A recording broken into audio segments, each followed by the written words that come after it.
Here's a serious question. What is worse, being deceitful or stupid? All right, now let me refine the question just a bit and add some context. What is worse, being deceitful or being stupid when you are a former CIA director or Secretary of Defense or have had some other high-level government intelligence office? Why do I ask? Because back in October 2020, 51 people who held those intel jobs wrote, signed, and published just days before the 2020 presidential election that the story about Hunter Biden's emails was, in their collective opinion, misinformation. In short, false. The 51 even spiced it up a bit, writing that the emails and the New York Post story reporting the emails had, quote, all the earmarks of a Russian information operation. Why were these intel retirees using their lofty former titles jumping into this, and why the spiced up letter filled with their own falsehoods? No one asked them for their letter. And why days before the election? Well, either they were playing you, and that's deceitful, or they were painfully misinformed, and that's being stupid.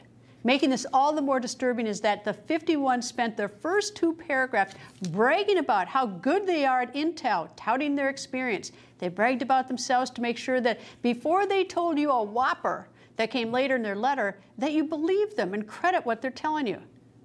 I don't know about you, but I cannot decide what is worse. Having intel officials be deceitful, trying to pull a fast one on all of us, that's really bad, or being stupid and getting the facts so dreadfully wrong so as to mislead you. We can't afford either with intelligence officials. We're in very turbulent times, and the last thing we need is for our intel community, including those trading on their prior jobs and titles, to pull this stunt. That letter is very deceptive. Try this partial sentence. Emails purportedly belonging to the Vice President's son, Hunter. Let me stop right there. Purportedly belonging, purportedly means allegedly. Those emails are not purportedly or allegedly. Those emails are real. And brace yourself for this one. This tells all. At the time these 51 intel experts penned that letter, those Hunter Biden emails had already been in the possession of the FBI for almost a year. How did the 55 intel experts who brag about themselves miss that? It gets worse. Brace yourself further.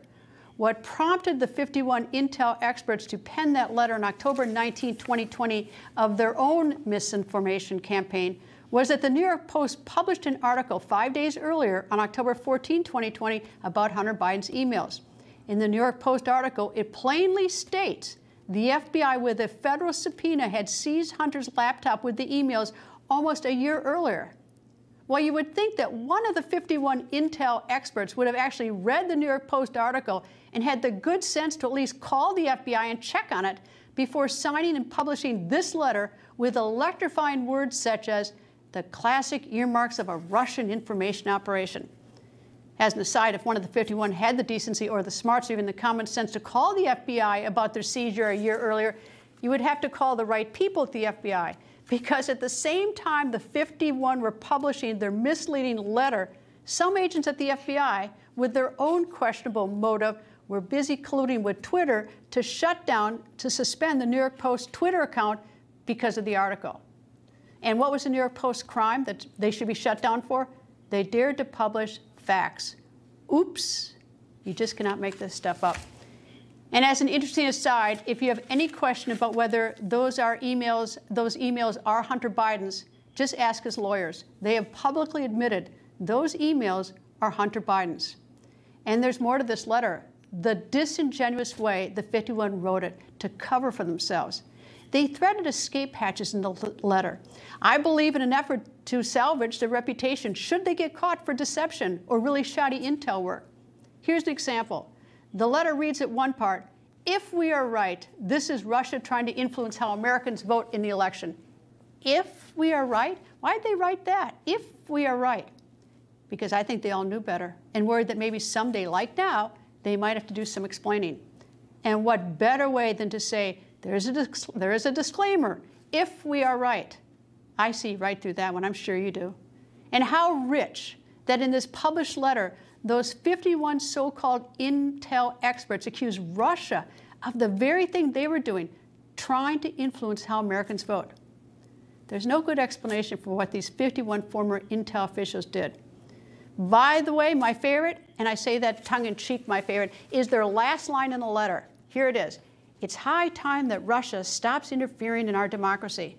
Now, I agree with that. Russia should not interfere with our democracy, but neither should these 51 people abuse their prior titles and posts and interfere with our democracy with their misinformation. And two things. One, they should all apologize. They haven't. And two, tell me why these 51 still have security clearances. And former Director of National Intelligence James Clapper is on the hot seat where he put himself by signing on to that letter with the 50 other former intel chiefs. But now he's changing his tune. In a Washington Post interview published yesterday, Clapper complained about an article published by Politico 2 years ago.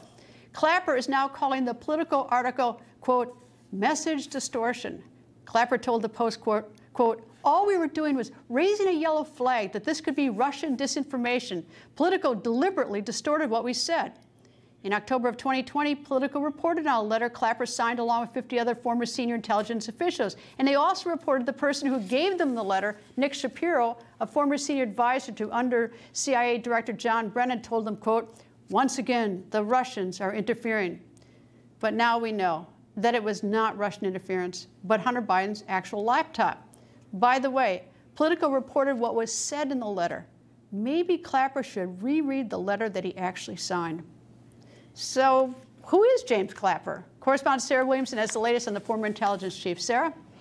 Well, Greta, this isn't the first time that the former director of national intelligence turned CNN analyst has got himself into hot water over incorrect statements or intentionally misleading people. But we're going to have more on that in a moment because it's important to know, first of all, his background first to really get the picture here.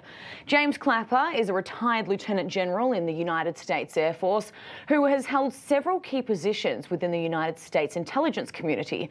He served as a director of the Defense Intelligence Agency from 1992 until 1995, and then in 2010 became the United States Director of the National Intelligence under President Barack Obama. Now, it was during this time, serving as the Director of National Intelligence in 2013, that we saw the leak of documents detailing the NSA practice of collecting telephone metadata on millions of Americans' telephone calls. And after a congressional committee hearing, Clapper was accused of perjury.